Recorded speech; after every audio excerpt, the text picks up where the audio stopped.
माता कामाख्या के एक नहीं बल्कि कई अनसुलझे रहस्य हैं। मंदिर में प्रसाद के रूप में बटने वाले अंबुवाची वस्त्र से लेकर पास में बहने वाली ब्रह्मपुत्र नदी तक अपने अंदर कई ऐसे रहस्यों को छिपाए हुए हैं जो विज्ञान को खुली चुनौती देते हैं। क्या आप जानते हैं कि मां कामाख्या ने अपने ही पुजारी का सिर धड़ से अलग कर दिया था? इतना ही नहीं, सदियों पहले उन्होंने एक राज्य परिवार को ऐसा श्राप दिया जिसके चलते उस राज्य परिवार से ताल्लुक रखने वाले लोग आज भी देवी कामाख्या के दर्शन नहीं कर पाते। आज के इस वीडियो हम इन्हीं रहस्यों से पर्दा उठाएंगे। इस मंदिर में सदियों से अनेकों भक्त अपनी श्रद्धा लेकर आते रहे हैं, लेकिन इनमें से दो प्रमुख नाम विशेष रूप से उल्लेखनीय हैं। मंदिर के मुख्य पुजारी केंदु कलाई जी और कूच बिहार वंश के महान शासक राजा नर नारायण। केंदु कलाई जी माता कामाख्या के सबसे बड़े पुजारी माने जाते थे। वे गर्भगृह में माता की पूजा अर्चना करते थे और उनके परम उपासक थे। उनकी भक्ति और साधना इतनी गहरी थी कि माता स्वयं उन्हें विशेष कृपा प्रदान करती थीं। ऐसा कहा जाता है कि उनकी आध्यात्मिक शक्ति से वे मंदिर में आने वाले श्रद्धालुओं की समस्याओं का समाधान कर दिया करते थे। उनकी साधना इतनी प्रबल थी कि वे मां कामाख्या के प्रत्यक्ष आशीर्वाद से लोगों के कष्ट हर लेते थे। उसी समय कूच बिहार वंश के राजा नर नारायण भी माता के अनन्य भक्तों में से एक थे। वे मां कामाख्या के दर्शन करने के लिए प्रतिदिन नीलांचल क्षेत्र आते थे, जहां नीलांचल पर्वत स्थित है। यह वही पवित्र स्थान है जहां देवी कामाख्या का दिव्य निवास माना जाता है, इसीलिए उन्हें नील पर्वतवासिनी भी कहा जाता है। कूच बिहार राजवंश को कूच बिहार पंच के नाम से भी जाना जाता है और इस वंश के राजाओं की माता कामाख्या के प्रति अटूट श्रद्धा थी। राजा नर नारायण जब माता के दर्शन करने आते थे तो उनकी भेंट अक्सर केंदु कलाई जी से होती थी। राजा के लिए माता कामाख्या की पूजा अर्चना करने का कार्य केंदु कलाई जी ही किया करते थे। उनकी आध्यात्मिक शक्ति और माता से गहरी निष्ठा के कारण राजा ने भी उन्हें अत्यधिक सम्मान दिया। ऐसा कहा जाता है कि माता के आशीर्वाद से केंदु कलाई जी में इतनी सिद्धियां थीं कि वे राजा सहित अनेक श्रद्धालुओं की मनोकामनाएं पूरी करने में सक्षम थे।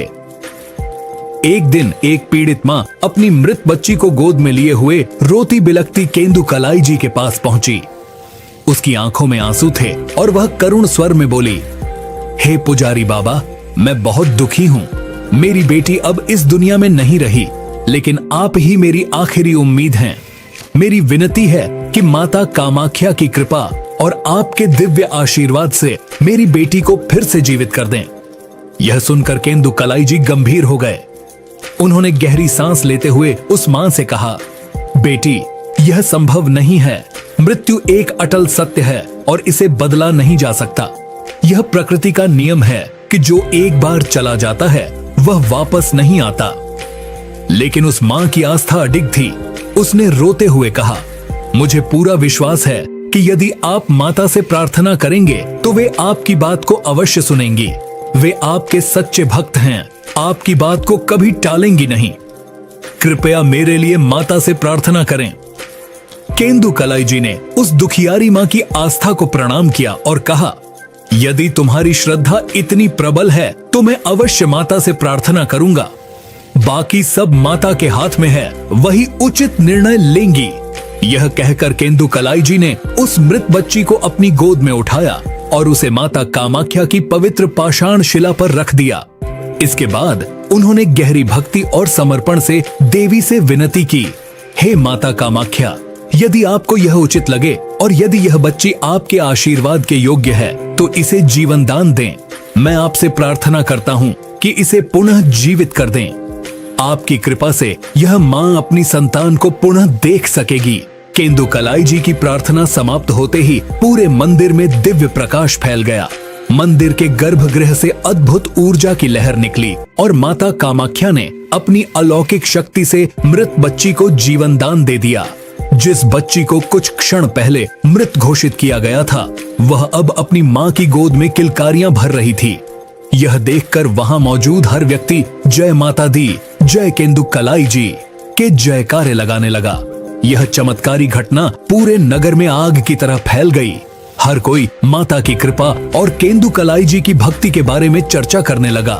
अंततः यह बात राजा नर नारायण तक भी पहुंची। स्थानीय लोग बहुत अच्छे से जानते थे कि रात में जब मंदिर के कपाट बंद हो जाते थे, तब केंदुकलाई जी अपनी आंखों पर पट्टी बांधकर माता की पूजा अर्चना करते थे। ऐसा कहा जाता था कि उस दौरान स्वयं माता कामाख्या साक्षात प्रकट होती थीं और केंदुकलाई जी को दर्शन देती थीं। यह उनकी साधना और माता की कृपा का प्रमाण था। जब यह चमत्कारी घटना राजा नर नारायण तक पहुंची, तो उनके मन में भी माता के साक्षात दर्शन करने की प्रबल इच्छा जाग उठी। वे तुरंत केंदुकलाई जी के पास पहुंचे और उनसे हाथ जोड़कर प्रार्थना करने लगे। हे पूज्य केंदुकलाई जी, मेरी आपसे विनती है कि मुझे भी मां कामाख्या के दर्शन करने की अनुमति दें। मैं अपनी आंखों से देखना चाहता हूं कि माता किस प्रकार प्रकट होती हैं। राजा की यह इच्छा सुनकर केंदुकलाई जी गंभीर हो गए।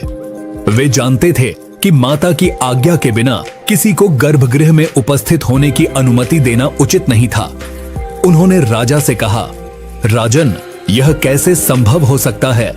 जब मैं माता की पूजा करता हूँ, तब स्वयं अपनी आंखों पर पट्टी बांध लेता हूँ। मैं भी उन्हें अपने नेत्रों से नहीं देखता, क्योंकि यह उनकी इच्छा है। ऐसे में मैं आपको गर्भगृह में कैसे आने दे सकता हूँ? बिना माता की आज्ञा के ऐसा करना उचित नहीं होगा। लेकिन राजा नर नारायण अपनी जिद पर अड़े रहे। उन्होंने हर संभव तरीका अपनाया। साम, दाम, दंड भेद सब कुछ करके केंदुकलाई जी को इस बात के लिए मजबूर कर दिया कि वे उन्हें माता के दर्शन करवाने की अनुमति दे दें। अंततः केंदुकलाई जी ने भारी मन से राजा की जिद मान ली, लेकिन एक शर्त रखी। राजन, मैं आपको गर्भगृह में उपस्थित रहने की अनुमति दे सकता हूँ, लेकिन आपको माता के दर्शन केवल एक विशेष विधि से करने होंगे। गर्भगृह में एक छोटा छिद्र है, जहां से आप माता के नृत्य रथ रूप को देख सकते हैं। जैसे ही मैं माता की स्तुति गाने लगूंगा, आप अपनी आंखें उस छिद्र के पास ले जाना और वहां से माता की झलक पाना। लेकिन ध्यान रहे, कोई भी सीधा माता की ओर नहीं देख सकता। ऐसा करना विधि विरुद्ध होगा। राजा को यह प्रस्ताव मंजूर था। वे इतने उत्साहित थे कि इस शर्त को तुरंत स्वीकार कर लिया। रात का समय था। मंदिर के कपाट बंद हो चुके थे और पूरे नीलांचल पर्वत पर एक रहस्यमयी शांति छा गई थी। मंदिर के गर्भगृह में माता की पूजा की विशेष विधि आरंभ हो चुकी थी। केंदुकलाई जी ने अपनी आंखों पर पट्टी बांध ली और माता कामाख्या की स्तुति गाने लगे। जैसे ही भक्ति से भरे उनके स्वर गूंजने लगे, माता कामाख्या साक्षात प्रकट हो गईं। उनका दिव्य रूप गर्भगृह में आलोकित हो उठा और वातावरण में एक अनोखी शक्ति महसूस की जाने लगी। माता अपने नृत्य की तैयारी करने ही वाली थीं कि अचानक उन्हें एक अज्ञात उपस्थिति का एहसास हुआ। माता को तुरंत यह आभास हो गया कि कोई उनकी उपस्थिति को चोरी छिपे देख रहा है। वे सर्वज्ञानी थीं। उन्होंने तुरंत समझ लिया कि राजा नर नारायण ने छल पूर्वक गर्भगृह में घुसने की कोशिश की है और छेद से उन्हें देखने की कोशिश कर रहे हैं। माता के क्रोध की कोई सीमा नहीं रही। वे प्रचंड रूप धारण कर चंडी के रूप में प्रकट हुईं और उनके क्रोध की अग्नि से पूरा गर्भगृह जल उठा। इसी क्षण माता ने बिना कोई देरी किए केंदुकलाई जी का सिर उनके धड़ से अलग कर दिया। माता के इस विकराल रूप को देखकर राजा नर नारायण भय से कांप उठे। लेकिन माता ने उन्हें केवल डराया ही नहीं, बल्कि उनके पूरे वंश को एक भयानक श्राप दे दिया। माता कामाख्या ने गगनभेदी स्वर में कहा, हे राजा नर नारायण, तुमने छल पूर्वक मेरे दर्शन करने की चेष्टा की है। मेरी आज्ञा के बिना गर्भगृह में झांकने का दुस्साहस किया है। तुम्हारा यह अपराध अक्षम्य है। मैं तुम्हें श्राप देती हूँ कि आज से तुम्हारे वंश का कोई भी सदस्य इस क्षेत्र में भटकने की कोशिश भी करेगा तो मैं उसका सर्वनाश कर दूंगी। इतना ही नहीं, तुम्हारे पूरे वंश को मिट्टी में मिला दूंगी।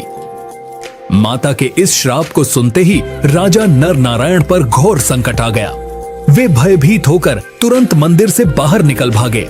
जैसे ही उन्होंने माता के श्राप को सुना, उन्होंने उसी क्षण इस क्षेत्र को हमेशा के लिए छोड़ दिया। माता कामाख्या का यह श्राप इतना शक्तिशाली था कि आज भी कूच बिहार वंश के लोग उस क्षेत्र में आने से घबराते हैं। कहा जाता है कि यदि इस वंश का कोई भी व्यक्ति गलती से माता के क्षेत्र में प्रवेश कर लेता है तो उस पर कोई न कोई संकट आ जाता है। इस श्राप से बचने के लिए राजा नर नारायण के वंशजों ने एक अनोखी परंपरा अपना ली। जब भी कूच बिहार वंश के लोग इस क्षेत्र से गुजरते हैं, चाहे वह पैदल, ट्रेन, बस या कार में हो, तो वे हमेशा अपने साथ एक छतरी रखते हैं। जैसे ही वे कामाख्या मंदिर के क्षेत्र में प्रवेश करते हैं, वे अपनी छतरी खोल लेते हैं ताकि गलती से भी उनकी दृष्टि माता कामाख्या के मंदिर की ओर न पड़ जाए। मान्यताओं के अनुसार माता कामाख्या का मंदिर वह स्थान है जहां हर किसी की मनोकामना पूरी होती है। यही कारण है कि इसे कामना सिद्ध करने वाली देवी कहा जाता है और इसी वजह से यह मंदिर कामाख्या देवी मंदिर के नाम से प्रसिद्ध है। यहाँ आने वाले श्रद्धालु माता से अपनी मनोकामनाएं मांगते हैं और ऐसा माना जाता है कि माता कभी अपने भक्तों को खाली हाथ नहीं लौटाती। माता कामाख्या की सवारी सर्प है, जो तंत्र साधना और रहस्यमयी शक्तियों का प्रतीक माना जाता है। यह मंदिर तंत्र साधकों के लिए अत्यंत महत्वपूर्ण स्थान है और यहाँ विशेष रूप से अंबुबाची मेले के दौरान साधक अपनी साधनाएं पूरी करने आते हैं। कामाख्या देवी के इस शक्तिपीठ से कुछ ही दूरी पर उमानंद भैरव मंदिर स्थित है, जो ब्रह्मपुत्र नदी के बीच में एक छोटे से टापू पर बना हुआ है। मान्यता है कि कामाख्या देवी के दर्शन तभी पूर्ण माने जाते हैं जब भक्त उमानंद भैरव के भी दर्शन कर लें। उमानंद भैरव को इस शक्तिपीठ का रक्षक एवं भैरव माना जाता है। शक्ति और भैरव एक दूसरे के पूरक हैं, इसलिए जो भी माता कामाख्या के दर्शन करता है उसे उमानंद भैरव के दर्शन भी अवश्य करने चाहिए। तो दोस्तों, आपको यह वीडियो कैसा लगा हमें कमेंट करके जरूर बताइएगा। अगर आपको यह जानकारी रोचक लगी तो वीडियो को लाइक करें, शेयर करें और हमारे चैनल को सब्सक्राइब करना न भूलें, ताकि आपको ऐसे ही अद्भुत और रहस्यमयी जानकारियां मिलती रहें।